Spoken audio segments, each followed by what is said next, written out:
Bienvenue dans cette nouvelle science les amis. Aujourd'hui je vais vous démontrer comment déterminer la variance de l'estimateur B-chapeau. Je vous rappelle que la science passée je vous ai démontré d'où vient la variance de l'estimateur A-chapeau. Dans cette nouvelle science c'est cette fois-ci l'occasion de déterminer la variance de B-chapeau. Les gens qui n'ont pas regardé les autres vidéos, dans tous les cas j'ai mis les liens en description de la vidéo. Pour les gens qui n'ont pas regardé les sciences, allez-y au niveau de la chaîne YouTube Stat Today. Et vous allez trouver déjà que nous avons fait partie 1, partie 2, partie 3, partie 4. Je vous ai démontré dès le départ comment les estimateurs sont déterminés au niveau de la partie 1. Au niveau de la partie 2, je vous ai démontré que les estimateurs sont sans biais. Dans la troisième partie, je vous ai démontré que les estimateurs sont convergents. Dans la quatrième partie, nous avons déterminé étape par étape d'où vient la variance de A-chapeau. Cette fois-ci, je vais vous démontrer d'où vient la variance de B-chapeau. La variance de B-chapeau, je vous ai dit que c'est égal à sigma carré, c'est 1 sur n plus x bar au carré sur somme xi moins x bar le tout au carré pour i allant de 1 à n. Je vais vous démontrer étape par étape comment on est arrivé à cette formule-là. C'est ça l'objet de cette séance. Pour cela, je vais rappeler d'abord c'est quoi l'estimateur B-chapeau. Nous avons dit que l'estimateur B-chapeau, on a dit que c'est y bar moins A chapeau x bar. Pour les gens qui ont regardé les séances précédentes, je vous ai montré que y bar peut être écrit sous la forme suivante, sous la forme A x bar plus B plus y bar. Pour les gens qui ne savent pas comment on est arrivé à là, c'est que nous avons dans un premier temps le modèle de base qui est égal à yi, d'accord, qui est égal à axi plus B plus yi. Je vous ai dit qu'on peut dériver y bar tout simplement en prenant yi, on va remplacer yi par y bar et on va prendre A ici, la constante, elle reste. Xi, là où vous avez les ii, là où vous avez les i, les indices i, vous allez remplacer les variables par tout simplement par leur moyenne. Donc ax bar plus la constante b, yi sera remplacé par y bar. C'est tout simplement ça. C'est de cette façon qu'on est arrivé à écrire y bar de cette façon. Et c'est ça que nous allons remplacer à ce niveau. D'accord? Nous allons remplacer y bar par cette expression-là. B chapeau va être égal, on remplace y bar par son expression. Donc on va trouver ax bar plus b plus y bar. Et nous continuons, nous allons écrire le reste, c'est A chapeau x bar. Ce que je vais faire, je vais regrouper les termes qui ont x bar ici. Je vais avoir B chapeau qui est égal à tout simplement A x bar, d'accord, moins, j'amène A chapeau x bar à côté, donc ça fait moins A chapeau x bar. Et le reste c'est plus B plus y bar. D'accord? Là, je peux factoriser par x bar. Donc, je vais avoir x bar facteur de A moins A chapeau. J'ai juste factorisé ici x bar. Pardon, c'est x bar ici. Si je factorise x bar, il va rester A ici. C'est le A que vous voyez. Et ici, il va rester A chapeau. Donc, moins A chapeau. Tout simplement. Plus B plus y bar. Ça, c'est l'expression de B chapeau que nous venons tout simplement de ramener sous cette forme. Alors, là, on peut appliquer tout simplement la variance. C'est-à-dire que nous voulons calculer la variance de B chapeau. La variance de B chapeau, ça va être la variance de tout ça là.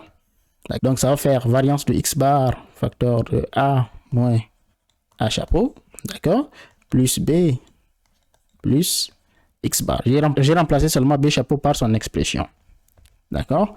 Ce que je vais faire ici, regardez, je peux en fait factoriser par le signe moins ici. Je peux avoir ici moins x bar, d'accord? Et là, tout simplement, je vais avoir A chapeau moins A. Tout simplement, ça revient à la même chose. Si vous multipliez le signe moins, vous faites rentrer à l'intérieur de la parenthèse, on va se retrouver à A moins A chapeau. Donc ici, nous avons A chapeau moins A, à cause du moins que nous avons factorisé. D'accord? Et on continue, donc plus B plus y bar.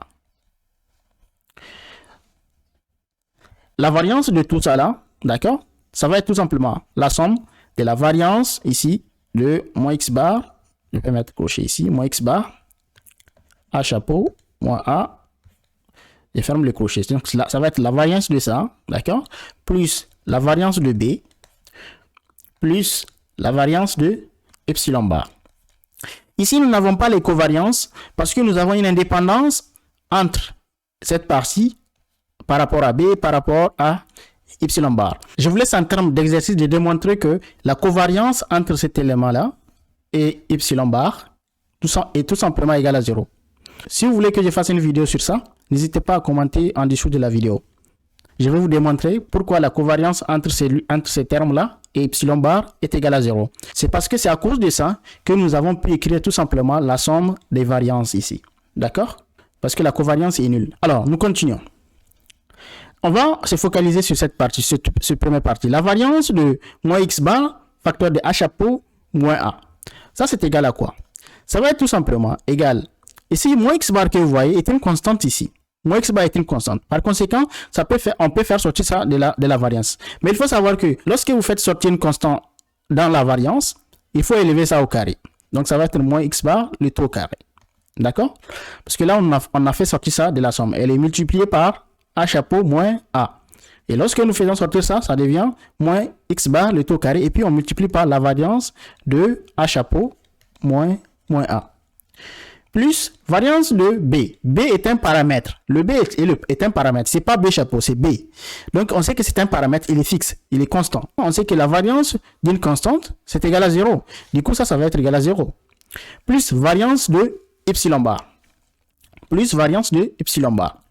Mais variance de epsilon bar, c'est quoi?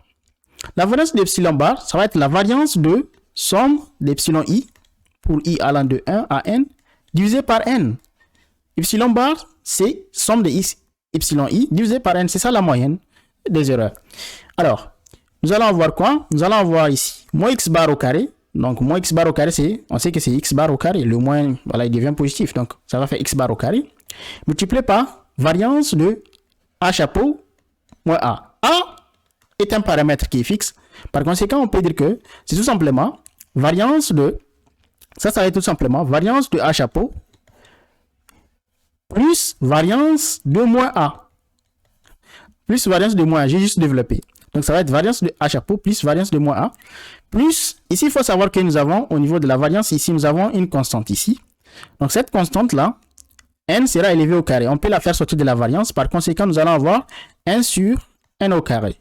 Donc, ça va faire 1 sur n au carré multiplié par la variance de la somme d'epsilon i.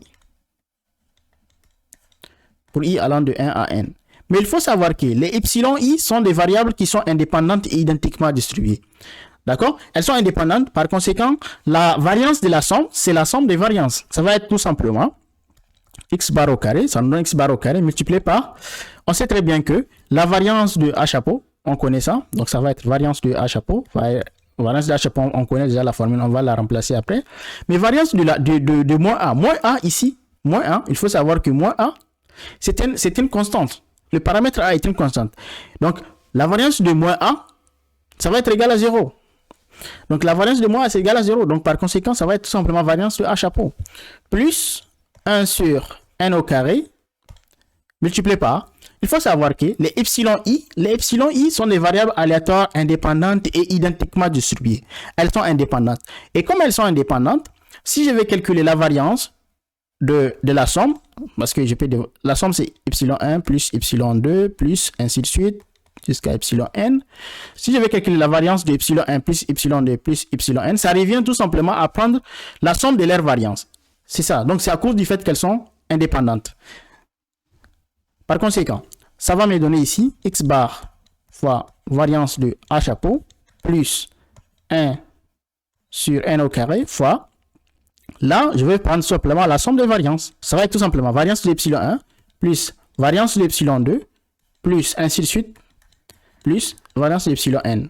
Ça, c'est parce que tout simplement, les epsilon sont indépendantes et identiquement distribuées. Elles sont indépendantes. Alors, nous allons trouver ceci. Nous allons trouver x bar au carré fois variance de a chapeau plus 1 sur n au carré. Vous vous rappelez que les epsilon i sont indépendantes et identiquement distribuées. Par hypothèse, on vous a dit que les variances de epsilon i est égale à tout simplement sigma carré pour tout i. Donc, ça veut dire que c'est l'hypothèse de l'homocédasticité. L'hypothèse de l'homocédasticité nous dit que, tout simplement, la variance d'epsilon i est égale à une constante.